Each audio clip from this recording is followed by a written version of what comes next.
what will politics be about for the next 50, 100 years in Europe? What I'll do is give you my very brief guide to British history of the last 50 or 60 years and where it went wrong and what was lost. And only then, I think, can we begin to discuss what the big society could be and what the hopes for it are. The left produced the first post-war British individualism through the 1960s, through the idea that we have to break with the pre-existing settlement because in some sense it doesn't account for the distinctions within our culture. By the end of the 1960s, you had two extremes. You have an extreme statism and an extreme individualism, but both within the left-wing tradition. Because the right, after the Second World War, largely bought in to the left-wing narrative. And then what we had was an economic libertarianism. Now, I like Hayek, and I view myself as a pro-market thinker. But what's interesting about the thinking of Milton Friedman and the Chicago School and the type of thinking that informed Mrs. Thatcher and Reagan is in the name of free markets, they produce monopolies. In the name of the rhetoric of a plural and open capitalist society where more could own, wealth didn't trickle downwards, it leveraged upwards. So what I think this settlement has produced is a state that only works for those at the top and an economy that only works for those at the top. As soon as you have extreme individualism, you have extreme collectivism. Why? Because an extreme individualist settlement produces such levels of inequality, such winners and such losers, that in the end you need a state to come along and patch together the social fabric. Or to put it more philosophically, if everybody is really only out for themselves, is really only out to protect their rights, then they will necessarily infringe someone else's rights to gain advantage, in which case you need a surveillance state to make sure people's rights aren't so transgressed. And the new politics will be about healing the wounds that have been caused by the type of forces that I've outlined. So we already have an answer. We need a state that doesn't concentrate power, but distributes power. We need an economy that doesn't capture assets and leverage, but actually creates multiple centres of innovation, ownership, and advancement. And we need a very strong culture indeed. The big society is a type of thinking that attempts to be holistic and deal with all of the issues that I've outlined. What does the big society want to do?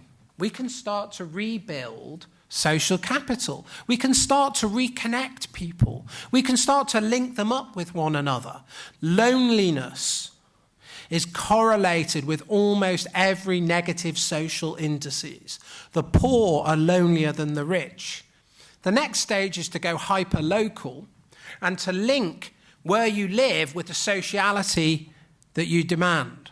And if you can create that, you can suddenly create the software to run the new hardware for creating a truly localized, owning, participating, functioning, bottom-up, healthy, and economically prosperous society. The Netherlands and the big society. The trouble is you have very good indices on lots of things. Your society isn't nearly as attenuated or atomized as ours. We're very upset to find. You seem to trump us on most statistics. Child well-being, you bring up your children disgustingly well. So it seems that our analysis is somehow out of kilter. You're already healthy, you're already integrated. Why on earth would you be interested in anything like this at all? The most important and operative thing in your country, as you know, is immigration. And immigration is the great divider.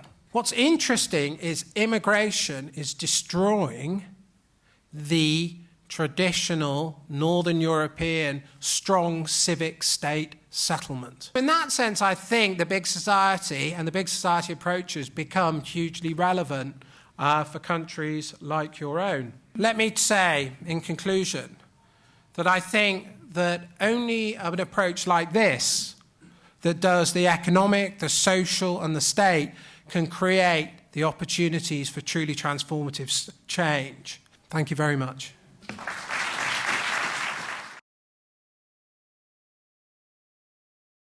I think it's cultural, because your concerns are cultural. And I think the danger you have is that it's not clear what a Dutch integrationist approach would be. Advertising, for instance, is the greatest cause of human unhappiness. That's another subject, I think. Sorry? That's the subject for another topic, oh, for yeah, another sorry, lecture. I just thought I'd slip it in. Mr. Marijnissen, please go ahead. The floor is yours.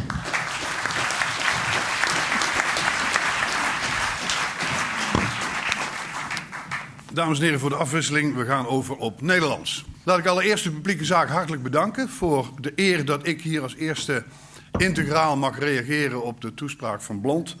Zij het dat ik u op dat punt toch teleur moet stellen, want ik ben geen kenner van zijn gedachtegoed.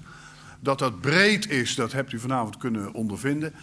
Ik ga dus slechts een aantal kanttekeningen plaatsen waarvan ik denk dat het noodzakelijk is die te plaatsen om het huidige tijdsgewricht te kunnen begrijpen.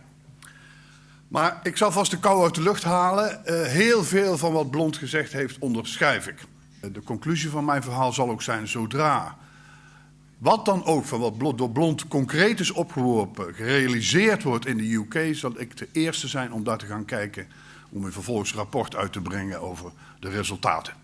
Heeft links gefaald? Een van de stellingen van Blond. Ik zeg volmondig ja. Daar ben ik met hem eens. Totaal niet eens, en dat is de rol van de staat. Ik zei net, wat is er in de plaats gekomen voor het wegvallen van die zuilen? Nada, naar mijn idee. Maar wat we wel zouden kunnen overwegen is in lijn met wat Blond bepleit, één democratische zuil. Er is mij door de organisatie gevraagd om te reageren op de Red Tory. Het fenomeen van de Red Tory.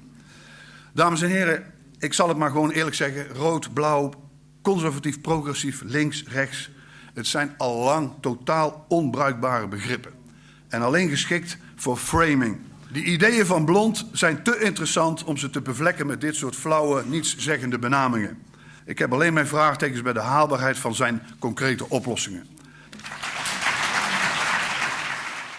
Thank you so much. Thank you so much, Phillip, Blond en Jan Marijnissen. Give them an applause.